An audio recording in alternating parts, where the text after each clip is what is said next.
बाद बच्चों, कैसे हैं आप सब। आशा है ईश्वर की असीम अनुकंपा से आप सभी स्वस्थ व सुरक्षित होंगे और साथ साथ अपनी पढ़ाई भी कर रहे होंगे। बच्चों, आज हम हिंदी साहित्य के पाठ 17 सांझ का अध्ययन करेंगे। ये पाठ कक्षा 7 के छात्रों के लिए है। तो आइए बच्चों, अब हम इस पाठ का आरंभ करते हैं। पाठ 17 सांझ। नॉर्मन गर्ट्सबिट्स पार्क में एक बेंच पर बैठा था। यहाँ से उसे दाहिनी ओर हाथ की ओर हाइड पार्क के ट्रैफिक का शोर साफ सुनाई दे रहा था। मार्च का महीना था। 6:30 हुए थे। शाम गहरी हो रही थी और चांद की हल्की रोशनी सड़क की बत्तियों की रोशनी से मिलकर गहराते अंधियारे को कम कर रही थी। उदासी के इस साए में लिपटे इक्के दुक्के लोग नज़र आ रहे थे, कुछ सड़कों और फुटपाथों पर तो कुछ बेंचों पर बैठे हुए। बच्चों, इस कहानी में लेखक ने अपनी आप बीती कथा को बताया है कि नॉर्मन नाम के जो थे व्यक्ति, वो गर्ट्सबिट्स पार्क की एक बेंच पर बैठे थे, जहाँ पे ही उनकी दाहिनी हाथ की ओर एक हाइडर पार्क में ट्रैफिक का शोर जो है बहुत सुनाई दे रहा था। उस समय मार्च का महीना था। शाम के 6:30 बज रहे थे। चारों ओर अंधेरा छा रहा था, लेकिन जो सड़क के किनारे जो बत्तियां जलती, जिन्हें स्ट्रीट लाइट कहते हैं, उसकी रोशनी और चांद की हल्की रोशनी से जो है वो अंधियारा कम हो रहा था और कुछ लोग जो है सड़क के इधर उधर थोड़े बहुत लोग दिखाई दे रहे थे। उस समय का माहौल ऐसा लग रहा था कि बहुत दुख भरा माहौल है। तो आइए बच्चों, अब आगे का अध्ययन करते हैं। पार्क में उसी बगल में एक बूढ़ा व्यक्ति बैठा था। उसे देखकर ऐसा लगता था मानो वो दुनिया के उन थके हारे इंसानों में से हो, जिसके सभी अपने पराये हो गए हों और जिसकी वीरान जिंदगी में अब किसी सुख का इंतज़ार ना हो। थोड़ी देर बाद वो बूढ़ा व्यक्ति उठा और धीरे धीरे नॉर्मन की आंखों से ओझल हो गया। बूढ़े के ओझल होते ही उस स्थान पर नौजवान ने ले लिया। नौजवान गुस्से में कुछ बड़बड़ा रहा था। नॉर्मन को लगा कि शायद वो किसी उलझन में है। उसने पूछ ही लिया, बहुत परेशान मालूम होते हो।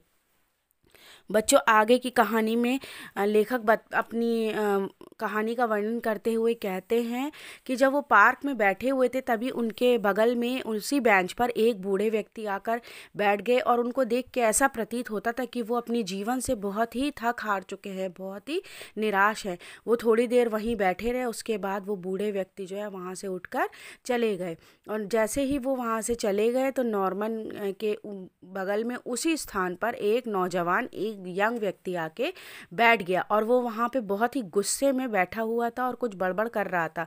नॉर्मन जो है उसको देखकर रहा नहीं गया और उसने उससे पूछा कि क्या बात है, आप बहुत परेशान नज़र आ रहे हो।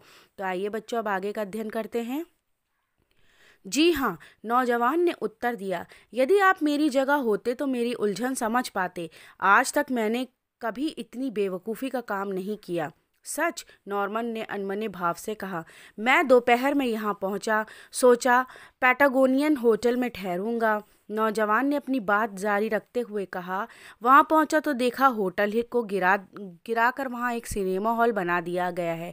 टैक्सी ड्राइवर की सलाह पर मैंने वहाँ से कुछ दूर एक दूसरे होटल में कमरा ले लिया। अभी थोड़ी ही देर पहले घर चिट्ठी लिखकर उन्हें अपना नया पता भेजा और फिर साबुन की एक टिकिया खरीदने होटल से बाहर निकला। दरअसल मुझे होटल का साबुन पसंद नहीं है। साबुन खरीदने के बाद फिर कुछ देर इधर उधर घूमने और दुकानें देखने लगा। जब मैं लौटने लगा तो हे भगवान, ना तो होटल का नाम याद था, ना उसका पता। तो बच्चों, लेखक आगे की कहानी का वर्णन इस प्रकार करते हुए कहते हैं कि जब उन्होंने उस नौजवान से पूछा कि आप इतना परेशान क्यों हो, तो नौजवान ने एक कथा सुनानी शुरू की कि उसने कहा कि मैं जो था यहाँ इस शहर में दोपहर में आया था और मैं एक पैटागोनियन नाम के होटल में ठहरने के लिए आया था, परंतु जब मैं वहाँ पहुँचा तो देखा कि होटल को गिराकर वहाँ पे एक सिनेमा हॉल यानी मूवी हॉल बना दिया गया है। फिर मैंने ड्राइवर मुझे यहाँ लाया था, उसकी सलाह पे मैंने दूसरे होटल में अपना बंदोबस्त किया और फिर वहीं से अपने परिवार के सदस्यों को चिट्ठी लिखी, उस होटल का एड्रेस पता सब लिख के भेजा। और फिर मैं वहाँ से उस होटल से निकलकर साबुन की टिक्कियाँ ख़रीदने चला गया, क्योंकि मुझे होटल का साबुन पसंद नहीं था। फिर मैं थोड़ी देर इधर उधर घूमता रहा और जब मैं वापस होटल की ओर जाने लगा तो मैं होटल का नाम और पता भूल गया। तो आइए बच्चों, अब आगे का अध्ययन करते हैं। लंदन में मैं किसी को जानता तक नहीं। यदि घर वालों को तार भेज भी देता हूँ तो जल्द से जल्द मेरे होटल का पता मुझे लिख भेजे तो भी मेरा काम नहीं बनेगा, क्योंकि होटल से लिखा हुआ पत्र तो उन्हें कल ही मिलेगा। इस बीच मैं क्या करूं? मैं जेब में केवल 1 शिलिंग को ही लेकर बाहर निकला था, जो कि साबुन खरीदने में खर्च हो गया। कहानी बयान करने के थोड़ी देर बाद तक चुप्पी छाई रही। फिर नौजवान ने थोड़ा कुढ़ कर कहा, आप तो यही सोच रहे होंगे कि मैं सरासर झूठ बोल रहा हूँ। उसकी आवाज़ में नाराज़गी झलक रही थी। नहीं नहीं, ऐसा असंभव बात नहीं है, नॉर्मन ने उत्तर दिया। मेरे साथ भी विदेश में एक ऐसी घटना हो चुकी थी। सौभाग्यवश इतना याद था कि हमारा होटल एक नहर के किनारे है। नहर मिली तो होटल भी मिल गया। चलिए, अच्छा हुआ, नौजवान बोला। मेरे साथ भी विदेश में ही कुछ हुआ होता तो अपने देश के दूतावास को ढूंढ कर निकालता और वहीं से मदद मांग लेता, लेकिन अपने देश में आदमी किसके सामने हाथ फैलाए? अगर आज किसी भले आदमी ने मुझे कुछ रुपए उधार देकर मेरी सहायता नहीं की तो रात मुझे नदी के किनारे ही काटनी पड़ेगी। खैर चलिए, इतना ही बहुत है कि आपने मेरी कहानी पर थोड़ा विश्वास तो किया। वो साबुन की टिकिया कहाँ हैं जो तुमने खरीद कर लाए हो? नॉर्मन ने धीरे से पूछा। युवक एक झटके से उठा और ओवरकोट की जेबें टटोलने लगा। फिर झल्लाते हुए बोला, लगता है कहीं खो गया। तो आगे का वर्णन करते हुए लेखक बता रहे हैं कि जब उस नौजवान ने अपनी आप बीती उसको सुनाई तो उसकी कहानी पर लेखक को विश्वास नहीं हुआ। फिर भी लेखक ने थोड़ा बहुत अनमने भाव से उससे बोला कि हाँ, हो सकता है इस तरीके से तुम भूल गए हो, तो एक काम करो, मुझे वो साबुन की टिक्कियाँ दिखाओ जो तुम्हारे पास थी। परंतु नौजवान खड़ा हुआ और वो जल्दी जल्दी अपनी जेबें टटोलने लगा, परंतु उसे साबुन की टिक्कियाँ नहीं मिली। तो आइए बच्चों, अब आगे का अध्ययन करते हैं। एक ही दोपहर में होटल और साबुन दोनों ही खो देना कुछ अजीब नहीं लगता? वो नौजवान नॉर्मन के इस कटाक्ष से तिलमिला गया और वहां से उठकर चल दिया। बेचारा साबुन की टिकिया के कारण मात खा गया। नॉर्मन ने मन ही मन हंसते हुए कहा, दूसरों को उल्लू बनाना था तो साबुन की एक टिकिया खरीदकर जेब में डाल देता। झूठ बोलने के लिए भी विवेक चाहिए। यही सोचते हुए नॉर्मन जाने के लिए उठा ही था कि वो चौंक गया। उसके बेंच के पास ही एक पैकेट पड़ा था। फिर नॉर्मन जो था आगे सोचने लगा। उसने बोला कि साबुन की टिकिया और होटल दोनों एक दिन में खो गया। तो नॉर्मन ये समझ गया कि वो नौजवान व्यक्ति जो है उसे बेवकूफ़ बना रहा है। परंतु जब वो वहाँ से चलने के लिए उठा तो वहाँ उसे एक बेंच के नीचे एक पैकेट पड़ा मिला। तो आइए बच्चों, अब आगे का अध्ययन करते हैं। ये साबुन की टिक्कियाँ ज़रूर उस नौजवान की जेब से गिरी होगी। ऐसा सोचकर नॉर्मन ने पैकेट उठाया और वो उस ओर भागा जिधर ओवरकोट वाला नौजवान गया था। वो थक कर वापस लौटने ही वाला था कि उसे सड़क के किनारे वही नौजवान दिखाई पड़ा। तुम्हारी कहानी की सच्चाई का प्रमाण मिल गया, नॉर्मन ने साबुन की टिक्कियाँ बढ़ाते हुए कहा। शायद बेंच पर बैठे समय तुम्हारी जेब से गिर गई होगी। मुझे वहीं पर मिली थी। तुम्हारी कहानी पर विश्वास ना करने के लिए क्षमा मांगता हूँ। अगर एक सार्विन से तुम्हारा काम बढ़ जाए तो नॉर्मन उसे अपनी बात पूरी कर पाता। इससे पहले ही नौजवान ने नॉर्मन से सार्विन लेकर जेब में डाल दिया। ये मेरा कार्ड है, पर इस पर मेरा पता है। इसी हफ्ते किसी भी दिन पैसे लौटा देना। ये लो अपना साबुन, इसे फिर मत खोना, नॉर्मन ने हिदायत दी।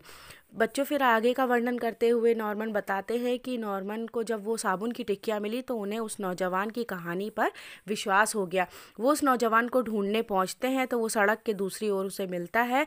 नॉर्मन जो है उसे कुछ पैसों की सहायता भी करते हैं और उसे साबुन की टिक्कियाँ भी दे देते हैं। तो आइए बच्चों, अब आगे का अध्ययन करते हैं। अच्छा हुआ जो ये टिक्कियाँ आपको मिल गई, धन्यवाद, नौजवान ने कहा और तेजी से आगे बढ़ गया। बेचारा भावुक हो गया था और क्यों ना हो, अचानक राहत जो मिली। मुझे इतनी जल्दी किसी की नीयत पर शक नहीं करना चाहिए, नॉर्मन बुदबुदाया। घर लौटते हुए नॉर्मन पार्क के उसी बेंच के सामने से गुजरा। एक बूढ़ा व्यक्ति बेंच के आसपास बड़ी बेचैनी से कुछ ढूंढ रहा था। पास आने पर पहचाना, ये तो वही बूढ़ा व्यक्ति था जो उस परेशान नौजवान के आने से पहले नॉर्मन के साथ बेंच पर बैठा था। क्या आपका कुछ खो गया है? जी हाँ, एक साबुन की टिकिया। बच्चों, फिर लेखक ने जब उस स्थान से आगे बढ़ने लगा तो उसने देखा कि उसी पार्क में उस बेंच पर वो एक बूढ़ा व्यक्ति जो है कुछ ढूंढ रहा है। जब उसने पास में जाके देखा तो वो वही बूढ़ा व्यक्ति था जो सबसे पहले नॉर्मन के साथ उस बेंच पे बैठा था। जब नॉर्मन ने उससे पूछा कि आपका कुछ खो गया है तो उसने कहा, हाँ, एक साबुन की टिकिया। तो नॉर्मन को समझ में आया कि उस नौजवान ने उसे बेवकूफ़ बनाया है और उससे पैसे ठग कर ले गया है। तो बच्चों, इस कहानी से हमें ये शिक्षा मिलती है कि मनुष्य के हृदय को पढ़ना या समझना आसान नहीं होता। किसी भी मानव के स्वभाव को पूर्ण रूप से हम नहीं समझ सकते। किसी भी व्यक्ति का रंग रूप, उसकी बाहरी अपीयरेंस, उसके पहनावे को देखकर ये पहचानना कठिन होता है कि वो व्यक्ति सच्चा है या झूठा है। वो वास्तव में कैसा व्यक्ति है, उसके बारे में हमारी राय केवल एक काल्पनिक धारणा होती है। हम इमेजिनेशन ही कर सकते हैं और किसी व्यक्ति के मन के अंदर क्या बातें चल रही हैं इसे हम नहीं समझ सकते। तो आशा करती हूँ बच्चों, ये पाठ आपको समझ में आ गया होगा। अब इसी पाठ से संबंधित कुछ कार्य मैं आपको दे रही हूँ जो आपके विद्यालय की वेबसाइट पर उपलब्ध है। धन्यवाद।